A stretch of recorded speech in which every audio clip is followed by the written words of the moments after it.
What's up, course heroes? Welcome back to Whiteboard Wednesdays. Today we are talking about email series. Now what I'm going to do in this whiteboard session is I'm going to show you my email setup for my students or my leads that I capture through my blog on Medium, and I'll link to a video for my first Whiteboard Wednesday video where I had talked about how I get leads from my Medium blog to my WordPress landing page to then to my Thrive checkout page and finally into my school. So that being said, what kind of emails do I send them in order to get them to convert?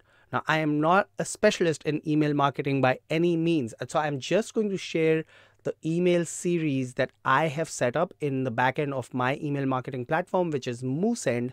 But I had also set the same series up in MailerLite, and you can do the same in whichever email marketing software you're using. So without further ado, let's get started. So on this whiteboard, I've done some work in advance, learning from my first two videos. I don't want you to have to waste your time watch me scribble chicken scratch on my whiteboard here. So what I've done here is, even though it still looks like chicken scratch, I'm going to walk you through my email series on how I am capturing leads and what am I doing when I capture them. Again, I'm not the email marketing specialist here. So the first step here is someone subscribes to my email list. Then what I do is I put a wait action in here for 5 minutes. And that 5 minutes I had talked about in the previous video. In the beginning, I did not have a 5-minute wait action. So whatever lead magnet that they were asking for, I was sending it to them via email right away. And that was causing an issue because they would click on that email. And this is just my hypothesis. I might be wrong, but my hypothesis is that they were clicking on that email because everyone has email notifications set up on their devices. So as soon as they would see the email come through, they would click on that because that's what they really came for. And they would bounce off my thank you page, which really was a bridge page where I was trying to sell something. So in order to prevent them from bouncing, I put a 5-minute wait time and give them that 5 minutes to check out what the offer is that I'm giving them on my bridge page. So I have that 5-minute wait action, then I send them an email, and in that email, I'm giving them the lead magnet that they came for. Then once that is done, I have a yes, no decision split right here. And this decision split is looking whether they are part of my paid students email list or no. So if they're part of my paid students email list, then I leave them alone. I don't send them any communication here. I put them into another automation sequence where it's basically send them a thank you email. And after 30 days, I send them, hey, just checking, actually a week later, I send them an email saying, hey, just checking on you. It's been a week since you purchased this product.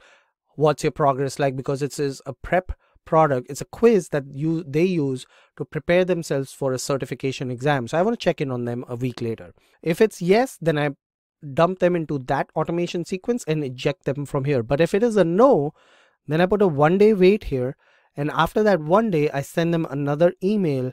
And in that email, again, I'm trying to get them to purchase. So this first email here was just a lead magnet of what they asked for. The second email here is me trying to make a soft sell where I'm telling them, hey, these questions that you got in the email, the lead magnet, were only part of a bigger quiz. And if you want access to that full quiz, then go ahead and buy. So I have a buy button in here that links to my Thrive card checkout page. So I do that. Then I have another decision split here. And that decision split is again looking for the same thing. Are they part of the paid students list? If yes, then just send them an email which invites them to my Slack channel where I can connect with them. But if it is still a no, then this continues right here. I wait another day and then I send them another sell email.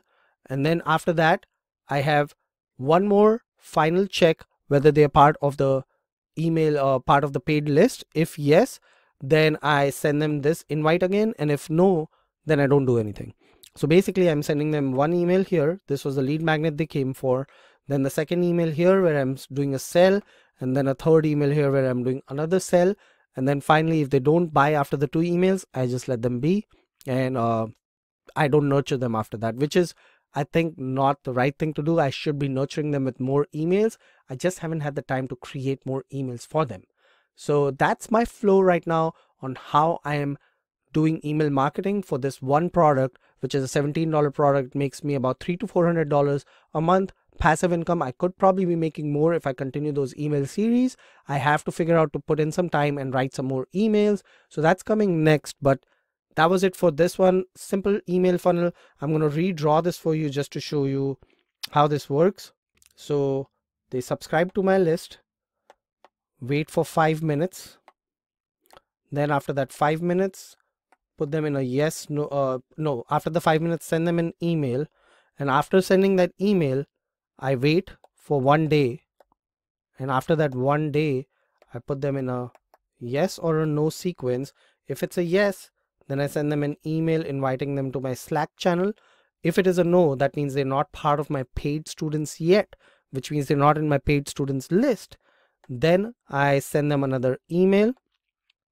Then I wait another day.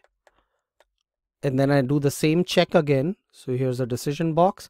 If the decision box says yes, they are now a paid student, then I let them be and I put them in another email automation. If the decision says no, they're not a paid student, then I send them one final email, and then after that I stop bothering them. So that's kind of like the flow.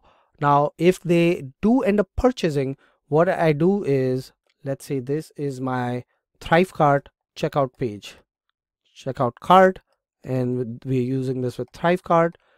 Now here's what I'm doing on the Thrivecart part. If they purchase, so this is a purchase decision box. If it's a yes, then they get added to an email list in MoveSend called paid students. If it's a no, then I add them to an email list in MoveSend called cart abandonment, and then I have a couple of cart abandonment emails that I send them because their email is captured by Thrivecart, and Thrivecart has cool automation features where you can automatically add them to cart abandonment sequences. And then I send them 3 emails with discount codes to get them to buy the product which they originally bounced from. So that's my whole process for this one particular product. And there you have it, Course Hero. That is how you can set up at least one of your email series funnels. There's multiple email series you can set up, and I will also put a link in the description below to a marketplace. This is a marketplace for ActiveCampaign where you can pretty much buy email series that are all set up with different decision splits and different tags, and that will give you a good idea of what kind of emails you can set up, because that's definitely one of the weak points of, at least for me as a course creator. It took me a while to grasp onto how to set up these email marketing sequences. So check that out, and I will see you on the flip side. Thank you again for watching, and take care.